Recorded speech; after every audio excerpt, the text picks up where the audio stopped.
Hello YouTube, welcome back to the channel. So I thought I would have a little bit of fun on the evening here, recording a video, doing a little bit of a showcase style, but not really with the focus being on showcasing. The focus on this one is going to be talking through a little bit of a topic, but instead of showing you either a static screen or doing a static image from a screen recording, I figured I would do a little bit of a showcase thing so there's at least something going on the screen while I'm talking. But at the same time, it'll be discussing the topic itself. So what I did is I grabbed my box here of my Not a Swell Fella PC, aka Brett Favre. So I'm going to go through the stuff here in the box. It's all Favres and basically different inserts and some parallels and some memorabilia, a little bit of a mixed bag, some autographs. But I'll go through some of the stuff that I've got, but at the same time I'll talk through the topic. Now what precipitates this, so we'll start off with some Dufects here. This is actually double-sided here with John Elway in the back. So that's the 95 Team Pinnacle. Pretty sweet card. So I'll display a couple as I'm kind of talking through it. But what kind of precipitated this discussion is that I was watching Alex Bowman 53's live stream. And he's one of the folks that have taken up the mantle of doing the live streams on the Sunday. So those of you who remember the channel previously, I used to do the live streams on Sundays. A little bit of refractor shine. Love that with the silver background. The refractor shine goes extra well. So the point is that they've taken up the mantle of doing the Sunday live streams. So obviously he's doing one and Big Scott's doing another one as well. Stylistically, two very different live streams, two different flavors. They might have to kind of coordinate though at some point, maybe stagger the two of them. But regardless, it's great that on Sunday you've got two different versions of kind of a hobby live stream talking about different topics. So it's one of those things that can be quite enjoyable. Alex likes to have a little bit more of a non-format style, meaning it can be whatever it's going to be. And you never really know for sure what you're going to get as far as that is concerned, which is actually kind of fun. Now, there is going to be more of a vintage slant, obviously, since Alex and the audience in particular like to look at a little bit more vintage. So I think that actually plays quite well as a contrast to what Big Scott and Natsman are usually doing on the other channel, so to speak. So here's another double-sided one, another Team Pinnacle. So this was later on, another Dufects. And again, it's Favre and Elway. So there you go. That's a nice looking card. I like that one. Big fan of that one.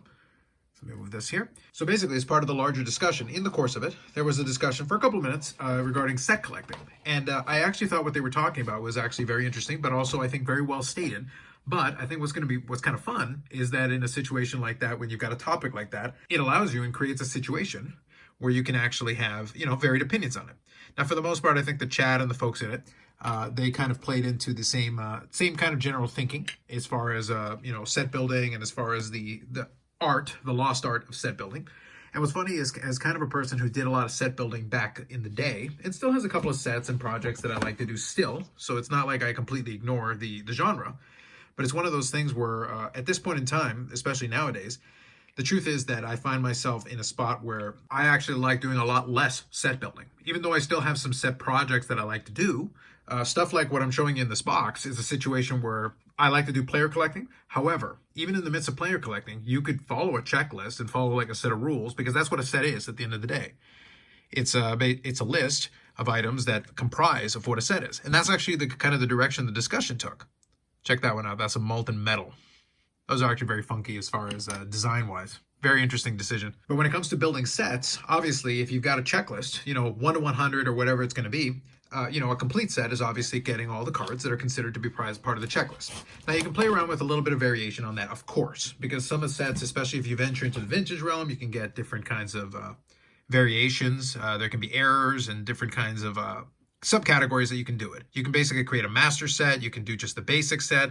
You actually get to play around a little bit with kind of how you want to approach it and what you want to look at. Actually, hold on. Let me show you. This one's double-sided. So you got Mark Brunel and John Elway on one side. And you got Favre and Gus Farrat here on the other side.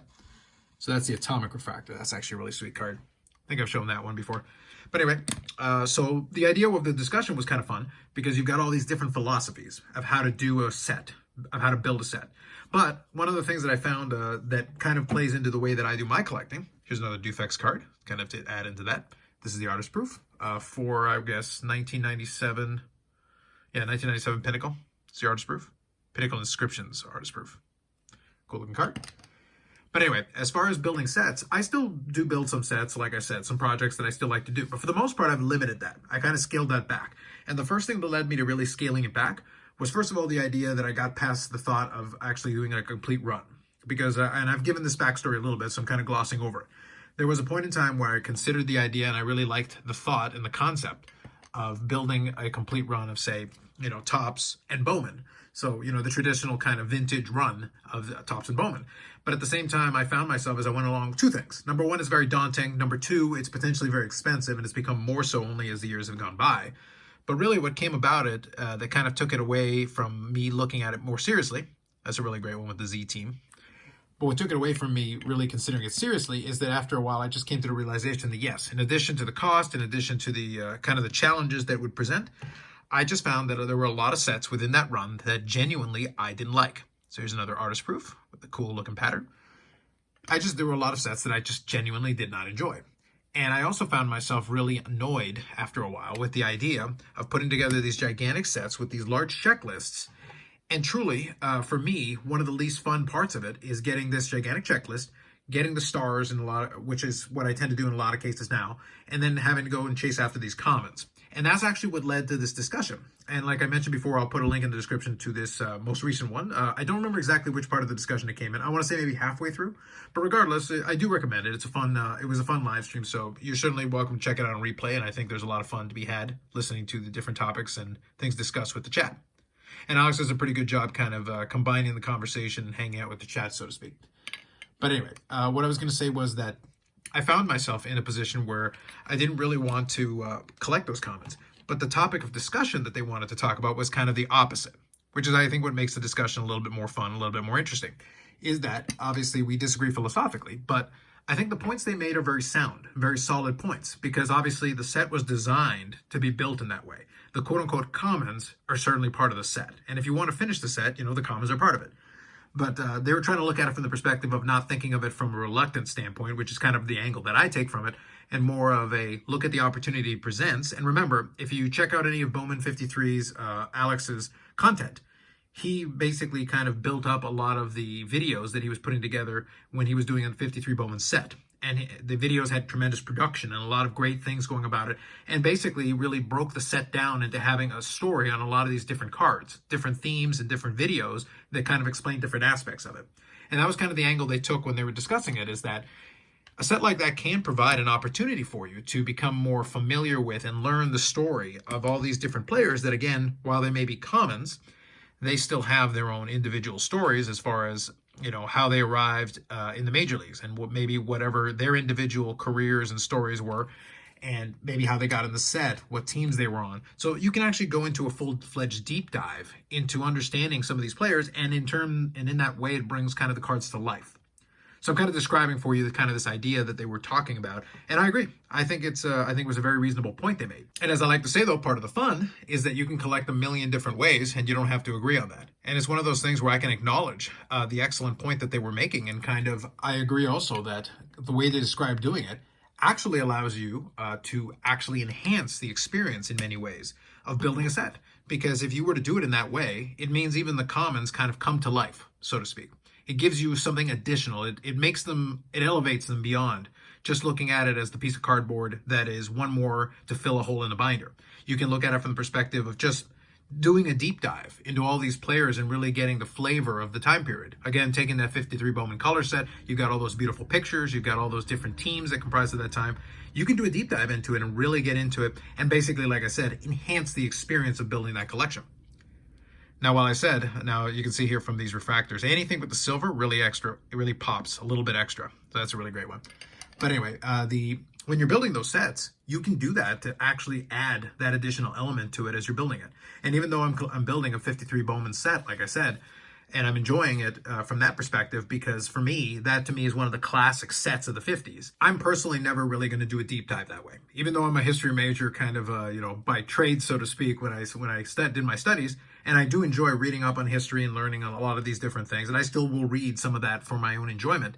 I don't really necessarily feel the need to do a deep dive on some obscure 1950s baseball player. That's just never been kind of the fandom that I have, even with baseball, even though baseball obviously has one of the richest histories, and you can definitely go into a truly deep dive into a lot of these things and get a lot out of it.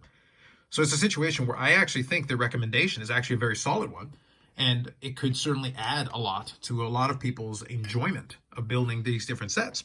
But I also know it's not for me.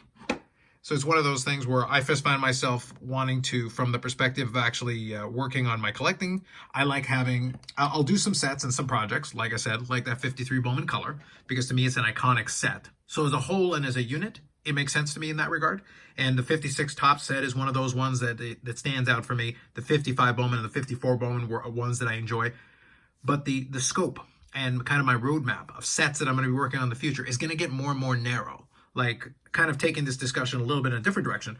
What I realized after a while is not only did I not want to do a complete run, and because certain sets obviously don't interest me, I find that the light at the end of the tunnel in terms of sets that I really want to work on is very finite. So a lot of the sets that I'm going to be looking to do, and even the sets that I'm working on right now, the 53 Bowman Color is a 160 card set, which is not that onerous. The 63 Fleer baseball set, that is, I think it's 67 cards, I want to say. Again, not onerous. I'm being very selective about these sets that I'm building, and I'm just finding myself enjoying more having these more streamlined sets that frankly have less commons in them. And the other aspect of it as well, I would say, is that, I'm trying to remember which one was the, let's go take this one here. And the thing that I'm finding is that as I go along, I'm actually less and less inclined to pursue a lot of sets, even looking into the future.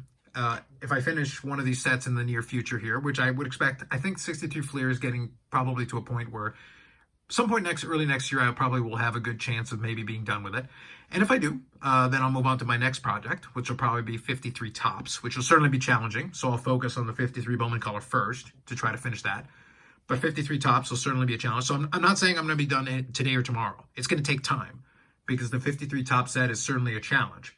And there are a few more sets that I've got down the pipeline. But I can actually see a time where I'm going to run out of quote-unquote sets that I want to do. Not sets that I could do, but sets that I want to do.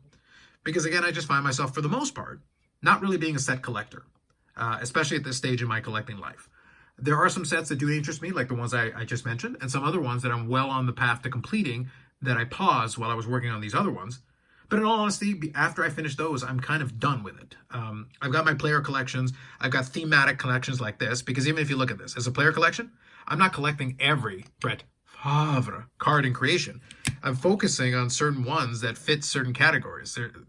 There's a lot of shiny stuff here, but it's not just shiny stuff, but it's all honesty stuff that kind of interests me, stuff that intrigues me, stuff that I find interesting, or again, maybe stuff that is shiny, stuff that I enjoy. For whatever reason, I enjoy it. I like a lot of these designs. Again, not all of them, not every single instance, but there are a lot of them that certainly fall under this category. And this would be a situation where my other player collections, after the Medano player collection, I've really become a lot more streamlined in terms of what I'm doing with a lot of my collecting pursuits. I'm a lot more narrow in terms of my focus. So that was at a 49. That's the gold refractor. Nice looking card. But I'm becoming a lot narrower in my focus. Even other things that I'm doing, like, say, for example, a lot of those wrestling cards that I've talked about in previous videos here. I'm not trying to collect everything. I'm trying to focus on certain categories and certain things that really catch my eye and that interest me. So here's the first memorabilia card. These are towards the back of the box here. There's an autograph patch, well, an autograph jersey piece. Favre. It's out of 10. But overall, a lot of the interest for me really comes down to finding these little themes, finding these little niches. So it's one of those things that I really don't want to, for the most part, outside of the projects that I'm interested in pursuing, I don't really want to be bound by the checklist anymore. For the most part, for me personally, these are really fun here. That's actually a really nice looking card.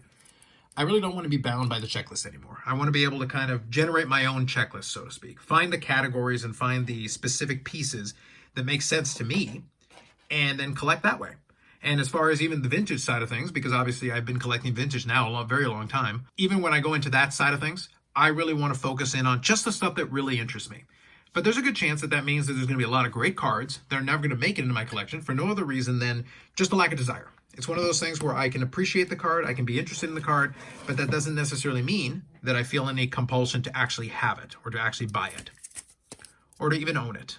So it's one of those things where everybody's got to kind of figure out their own thing. So that's out of 99, that refractor. It's actually a really nice looking one. The Topps pristine ones are pretty good. I like those. Some good stuff there.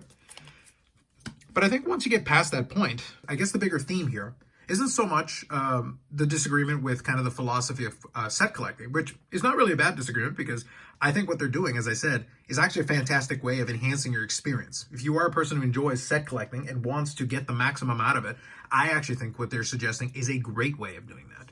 I just found that for me, a lot of the set collecting portion of it, a lot of the appeal went away from me a long time ago. So it's one of those things where I would rather just do something that interests me or something that I enjoy, whatever kind of subcategory or whatever kind of mini checklist I generate for myself, as opposed to kind of being bound by any of these particular conventions that a lot of people try to follow. And it is true that set building is a little bit of a dying art form. And like I said, I'm just using my own example. I think it's honestly for good reason, because it is kind of binding people to have to get stuff that they're just not as interested in. I think you can offer the possibility. It's one of those things. You can offer somebody different alternatives and different ways of looking at it. And if it works for them, I think that's fantastic. But it can be one of those things where you can know about those things and consider those possibilities and just say to yourself, you know what? I like the idea, but at the end of the day, it's just not what I want to do. And I think that's perfectly fine. I think that's 100% okay. So it's one of those things where when Alex and a lot of the chat were talking about that, I thought, you know what? I think that's great. I think that's a really good way of approaching it. And I think if it works for you, I think that's exactly what you should do. But I think there's also a lot of folks where I understand. I can get behind the idea for a lot of folks. There you go. Just the two of them side by side. That's pretty sweet. I can get behind the idea of why set building has become more of a lost art. Because, again, as a former set builder, a little bit more so than I am certainly now, I lost interest in it. And it's one of those things where, and honestly, I'm not getting it back. Because a lot of the stuff I do, there are still some set. Does that mean I'm never going to build a set? No, it certainly doesn't mean that. But it does mean that I'm going to be a lot more picky and a lot more selective, and it's going to have some draw beside the set itself necessarily. It's got to be some project to it that interests me more than anything else. So this one's actually been one of my favorites from the additions to this thing, to this kind of mini collection here that I built. And again, there's really no rhyme or reason to it other than my desire to add these specific cards into the collection. So we'll finish off with two big ones here in terms of this one, and then this one here. This one's a pretty sweet one as well. So we got the nice autographs and the patch piece, or the jersey piece, I should say. Pretty good. So we'll have those two, and I'll kind of finalize some thoughts. But yeah, I think what it really led me to, I kind of wanted to just sit here and kind of talk through it while I went through this box. But my thoughts are, number one, I do recommend, if you are more of a set builder, I do recommend taking some of the thoughts that were in that live stream to heart, because I do think it's a phenomenal set of suggestions that can definitely enhance your experience. But on the other side of it, I also can contend that there is definitely a case to be made for just getting away from set building and not necessarily being bound to that. It's one of those things where I understand why it's tradition. It's kind of one of the foundational elements of the hobby, and I understand the folks that lament kind of the loss of the set building as kind of a lost art form. I think it's one of those things where like we're at the point where I think a lot of us kind of as collectors, we're kind of streamlining ourselves. Not everybody, obviously. Some people just want to have volume, but I'm in the streamlining kind of side of things these days. So I kind of want all killer, no filler. It's got to be just stuff that I'm interested in. I picked up all of these, and I'm not trying to do team sets of Green Bay Packers, with the exception of one that I'm working on that I'm almost done with. I can find these little themes inside of it where I'll do these little things, but I'm not expanding it out into this larger, group of things. I'm not trying to collect every Green Bay Packer card in existence. I've got a team set that I'm working on, a vintage team set, the 57 tops. And all that's left is obviously the Bart Stars, so that's going to be my big piece to add to that. But that's 12 cards. It's not this onerously large checklist. I'm not trying to collect all the Packer cards of the 50s or something, something more broad that would be a little bit more traditional in terms of somebody trying to build a collection like that. I'm basically building that, and then I'm picking up, shiny and neat-looking Favres that catch my eye. And then from the sets I'm doing, they got to be sets that genuinely interest me or that I think look cool or whatever the case may be. And I'm finding those. And where I'm finding those, basically it's creating this little checklist, this little roadmap for me of where the next several years of my collecting are going to go. But I know, based on the list of things that are left, it's not going to last forever. It's going to be one of those things where at some point I'm going to be beyond that, and I'm probably just not going to build any more sets after that. And I'm okay with that, because to me, that's just the way that I prefer to collect. This is just the way that I prefer to do my hobby. I will find projects like these, where maybe I'll just collect for certain players and just get certain cards that I think are cool. And that's likely going to be the way that I'm going to approach it. Or I'll collect some wrestling cards. So whatever kind of catches my eye. And as a collector, that's always been kind of the way that I wanted to approach it, and finding these little niche categories that kind of fit into what I want to do. So that's really kind of the greater topic. I wanted to take the set collecting discussion as kind of a launch off point to talk about, especially nowadays, where I think a lot of folks are operating on a much tighter budget. I would really recommend to you, especially now that we're approaching the end of the year. I love my goals and my goal building and goal setting for every year. Maybe look into kind of where you're sitting at as far as your collection is concerned, and maybe think to yourself, is this what I want to be doing? Is this the way I want to be approaching to it? And take a long-term view as well. It's not like you have to finish everything this year or next year. It's one of those things where maybe you take a long-term view and say, no, I want to stay the course. This is actually what I'm very happy doing. And it'll take some years, but I'll get there. I'll get where I want to get to. or you kind of say, you know what, I've been doing it this way. Maybe I would have more fun doing it this other way. And that's, like I said, I think the discussion they had was a good one, because obviously that is a style of collecting they enjoy. Even though I don't agree with it, it's one of those things where I went away from it for my reasons, and they're thought through reasons. And it was kind of fun for me to do that exploration, because like I said, I was more of a set builder back then. And nowadays I'm simply not, for the most part, although I will still build some sets here and there. And when I'm done with those, then I'll move on to something else. And that's the fun of collecting, finding whatever that lane is for you to make it interesting and make it fun. Anyway, there's a little bit of a ramble here on this one, but I did get to show off some fun cards here. I wanted to go through the box here. Hopefully you got something out of the general nonsense that I was spewing for this one.